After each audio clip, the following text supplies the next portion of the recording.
આજે કોંગ્રેસના દિગ્ગજ નેતા રાહુલ ગાંધી ગુજરાતની પ્રવાસે આણંદ ખાતે પહોંચ્યા છે, ત્યારે આજે કોંગ્રેસના ધારાસભ્ય, પૂર્વ ધારાસભ્ય સહિતના નેતાઓ પણ રાહુલ ગાંધી જે આજે ચિંતન શિબિર તેમણે આણંદ ખાતે યોજી છે તેને લઈને આગામી સમયમાં કયા કયા મુદ્દાઓને લઈને ગુજરાતની જનતા સુધી પહોંચવું, કેવી રીતે ગુજરાતની જનતાને રીઝવવા અને 2027માં જે સરકાર બનાવવાની વાત તેમના દ્વારા કરવામાં આવી રહી છે તે મુદ્દે ચર્ચા કરવામાં આવી રહી છે। ત્યારે આ મામલે શું કહી રહ્યા છે કોંગ્રેસના ધારાસભ્ય ઇમરાન ખેડાવાલા અને પૂર્વ ધારાસભ્ય ગ્યાસુદ્દીન શેખ તે સાંભળી લો।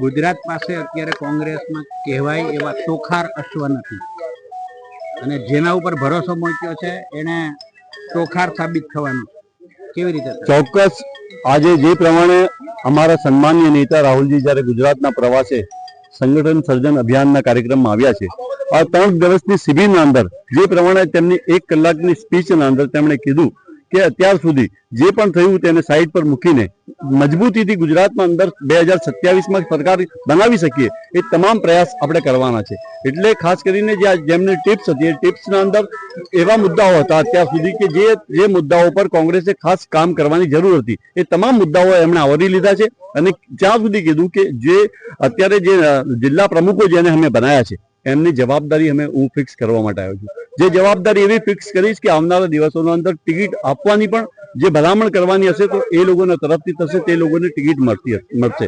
અત્યાર સુધી આવું થતું નહોતું, પણ હવે મને લાગી રહ્યું છે કે રાહુલ અને જે એમની ટીમે જે પ્રમાણે જે કદમ ઉઠાવી રહ્યા છે, જે મજબૂતીથી કહી રહ્યા છે, જે વિશ્વાસથી કહી રહ્યા છે કે હવે તમારે મજબૂતીથી કામ કરવું પડશે અને જે જિલ્લા પ્રમુખો છે તેમને જવાબદારી હું સોંપું છું ત્યારે તેની જવાબદારી પણ એટલી જ રહેશે કે એ લોકો સારી રીતે કામ કરે અને જે લોકોને રિકમેન્ડ કરશે એ લોકોને ટિકિટ મળશે।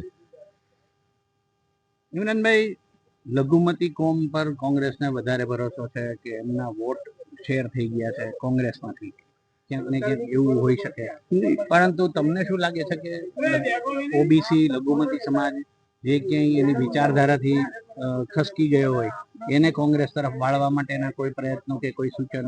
નહીં, આપનો ખૂબ સારો પ્રશ્ન છે આ, પરંતુ આપને કહું કે કોંગ્રેસની વિચારધારા જે પ્રમાણે છે એ તમામ સમાજના લોકોને સાથે જોડાયેલી છે, ચાહે હિન્દુ, મુસ્લિમ, શીખ, ઈસાઈ, તમામ જે સંવિધાને અમને આપ્યા છે, જે હક આપેલા છે અને જે બંધારણમાં જે વાત કરી છે એ વાત જ કોંગ્રેસ પાર્ટી કરે છે। એટલે તમામ સમાજને સાથે લઈને ચાલવાની વાત કોંગ્રેસ પાર્ટી જ કરે છે, બાકી બીજી કોઈ પાર્ટી નથી કરતી। ફેઝ કોંગ્રેસને લઘુમતી ઉપર વધારે પણ એવું નથી। તમે જે પ્રમાણે જે વાત કરી રહ્યા છો, લઘુમતી જે પ્રમાણે ભરોસો રાખી રહી છે કોંગ્રેસ પાર્ટી પર, જે વિશ્વાસ રાખી રહી છે કે ભાઈ અમે તમારા પાસેથી એ જ માગીએ છીએ, શાંતિ, સલામતી અને સુરક્ષા। હું એ જ વાત નહીં, એ કદાચ જે અમુક જે અમારા કાર્યકરો છે, અમારા નેતાઓ છે, એમને કદાચ એવું લાગતું હોય કે ભાઈ અમારી કોઈ વાત સાંભળવામાં નથી આવતી, એ તમામ વાતો આજે અમે રાહુલજીને લેખિતમાં અમે આપી છે કે ભાઈ આ મુદ્દા ઉપર આપ લોકસભા અને રાજ્યસભાના અંદર આ વાત મૂકજો।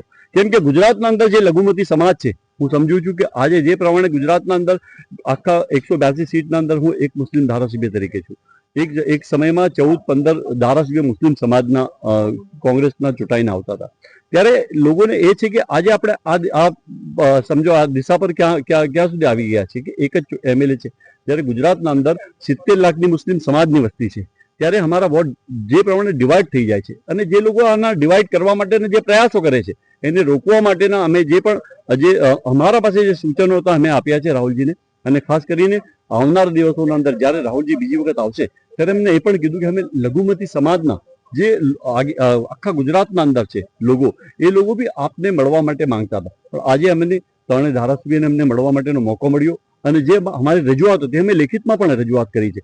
જે ગુજરાતના અંદર જે પ્રમાણે મોબ લિન્ચિંગની ઘટના હોય કે બીજા હેડ સ્પીચની ઘટનાઓ બનતી હોય, ત્યારે હું સમજુ છું કે જે પ્રમાણે સરકારે સુપ્રીમ કોર્ટની ગાઈડલાઈનને અમલ કરવો જોઈએ તે નથી થતો। કાયદા સરકાર બનાવે છે પણ સરકાર કાયદાનો અમલ નથી કરતી, તો ચોક્કસ હું સમજુ છું કે આ મુદ્દાઓ બંને લોકસભા અને રાજ્યસભાના અંદર અમારા એનડીએના ગઠબંધન અને કોંગ્રેસ પાર્ટીના તમામ લોકો ઉપાડશે, મને ભરોસો અને વિશ્વાસ છે। રાજ્યમાં જેટલી જગ્યાએ ડિમોલિશન થયા એમાં મોટા ભાગના શ્રમિક, પછાત અને કહો કે લઘુમતી સમાજના લોકોના ઘરના ડિમોલિશન થયા। ડિમોલિશન મુદ્દે રાહુલ ગાંધીનું કોઈ આકરું વલણ ગુજરાત પ્રત્યે અથવા કોંગ્રેસને કોઈ દિશા નિર્દેશ? સ્કૂલો તૂટવા, સ્કૂલ જર્જરિત હોવી, કાયદો અને વ્યવસ્થાની સ્થિતિનું જે ચિત્ર છે, કેશુભાઈ પટેલ વખતે કહેવાતું હતું કે તેલિયા રાજાઓ, સૌરાષ્ટ્રના તેલિયા રાજાઓ સરકાર ચલાવે છે, અત્યારે તમે એવું માનો છો કે બિલ્ડર સરકારના નિર્ણયોમાં હસ્તક્ષેપ કરે છે અને બિલ્ડરો સરકાર ચલાવે છે. ચોક્કસ મને અત્યારે જે પ્રમાણે લાગી રહ્યું છે કે ગુજરાતના અંદર ભલે અમારી સંખ્યા વિધાનસભાના અંદર 12 ની હોય પણ વિધાનસભાના અંદર જે પ્રશ્ન અમે ઉપાડીએ છીએ એ વિધાનસભાના અંદર દરેક પ્રશ્ન એવા જ હોય છે કે જે પ્રમાણે સરકાર ફેલિયર છે.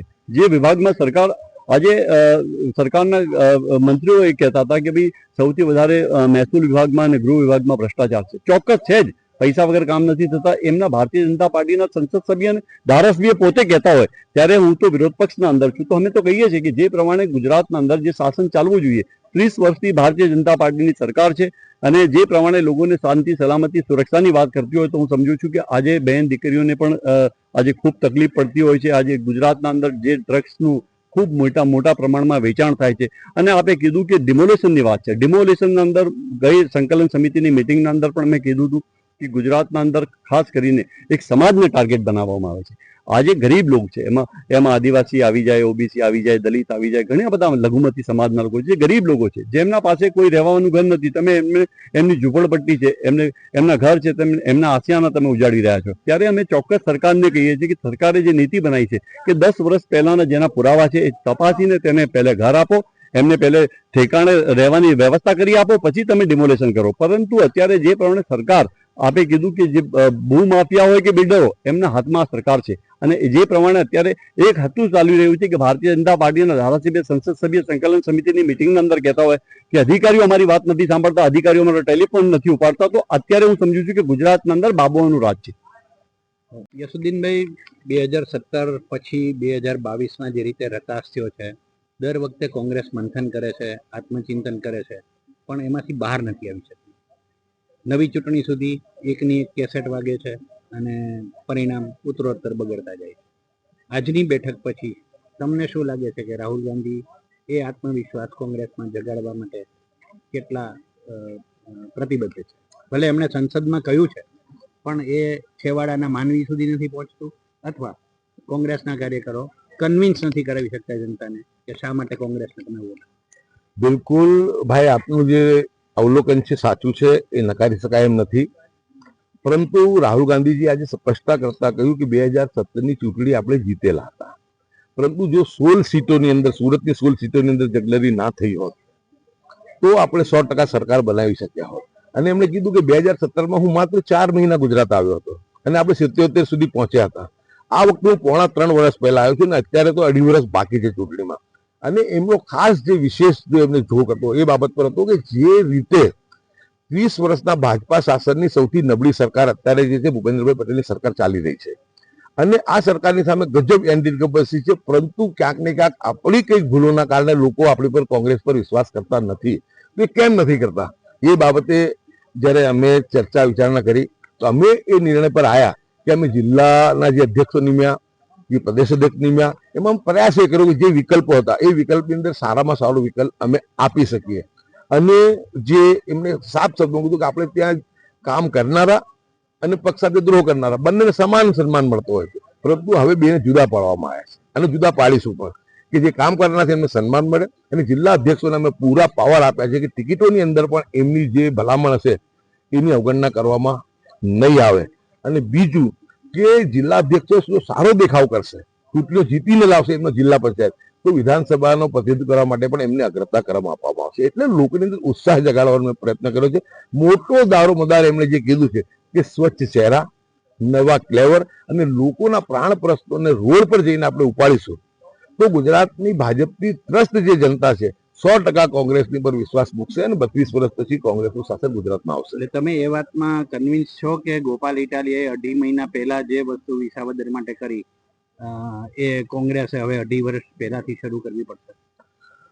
ગોપાલ ઇટાલિયાનું પ્રકરણ તો અત્યારનું છે, પણ આ પ્રકરણ જે છે રાહુલ ગાંધીજી છેલ્લા 6 મહિનાથી આ બાબતે પાયલોટ પ્રોજેક્ટ તરીકે ડિક્લેર કર્યો અને લગભગ 3 મહિના પહેલાથી જયારે અહીંયા આવ્યા હતા અને કીધું હતું કે રેસ કે ઘોડે और शादी के घोड़े अलग किए जाएंगे, उस दिन से ही 1 દિવસથી આ પ્રક્રિયા ચાલુ હતી. એટલે સ્વાભાવિક છે કે પહેલાથી જ્યારે લડાઈ થાય, યુદ્ધ થાય અને એ વખતે તમે બધું કરવા દોડો, આગ લાગીને પાણી શોધો તો ના ચાલે. એટલે એમણે બહુ અગમચેતીના ભાગરૂપે અને એમણે કીધું કે બંને ગુજરાત પર સંપૂર્ણ ભરોસો અને વિશ્વાસ છે. કેમ કે જે રીતે સરમુખત્યાર રીતે સરકારો ચાલી રહી છે, સરકારને બસ ચહેરા ગમે બેઠા હોય પરંતુ સંચાલન એક જ જગ્યાથી થાય છે. તો હવે પ્રજાનો એની અંદર કોઈ જે તે પ્રતિભાવ રહેતો નથી, પ્રજાની કોઈ અવગણના થાય છે.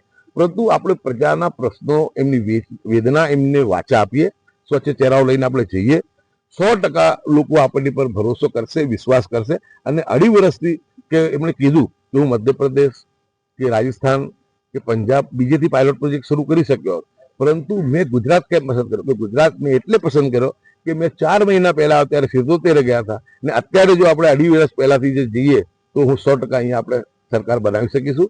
અને અહીંયા જે છે સરકાર સામેનું જે વલણ છે પ્રજાનું એ બહુ જબરદસ્ત છે, વિશ્વાસનો અભાવ છે, એટલે વિશ્વાસ આપણે પેદા પણ એનો કરીએ. ફાયદો કોંગ્રેસ ઉઠાવી નથી શકતી, એ કન્વિન્સ તમે કરાવી શક્યા કે?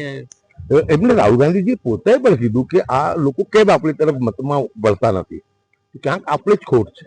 એટલે આપણે પ્રાણ પ્રશ્નોને ઉપાડીએ, જનતાના મુદ્દાઓ લઈને રોડ પર જઈએ અને આપણે જઈ અને જનતાનો વિશ્વાસ સંપાદન કરીએ. ગુજરાતની જનતા 100% નવા ક્લેવર સાથેની, સ્વચ્છ ચહેરાઓ સાથેની કોંગ્રેસ જશે તો જરૂરથી લોકો આપણને જે છે એ સમર્થન કરશે ને આપણે સરકાર બનાવીશું.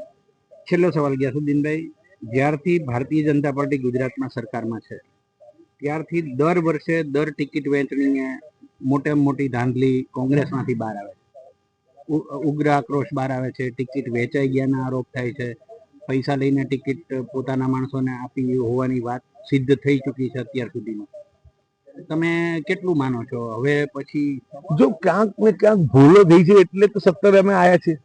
આજે અમે બિલકુલ સક્ષમ રીતે ગયા હોત, વ્યવસ્થિત રીતે સંપૂર્ણ આયોજન સાથે, હાઈકમાન્ડ આ બાબતે સાવ અજાણ હોય એવું તો એટલે જ જો આપને એટલે જ કહું છું કે હવે પ્રદેશ પણ નહીં, જિલ્લા કક્ષાએ ટિકિટો નક્કી કરવાનું નક્કી કર્યું છે. એટલે સ્પષ્ટ શબ્દમાં કીધું કે જિલ્લા અધ્યક્ષને ના પાડશે કારણ ટિકિટ નથી આપવાની, એને ટિકિટ નહીં જ આપવામાં આવે.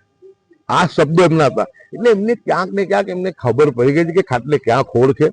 જ્યારે એક તમે વિચારો કે એક પક્ષનો આટલો મહાન નેતા જાહેર મંચથી પોતાના કાર્યકર્તા આગેવાનો માટે એવું કહે કે મારા ત્યાં બીજેપી સ્લીપર સેલ છે, ત્યારે કેટલા ત્રસ્ત થયા હશે, કેટલા એમની પાસે ડીપ જે રિપોર્ટ હશે.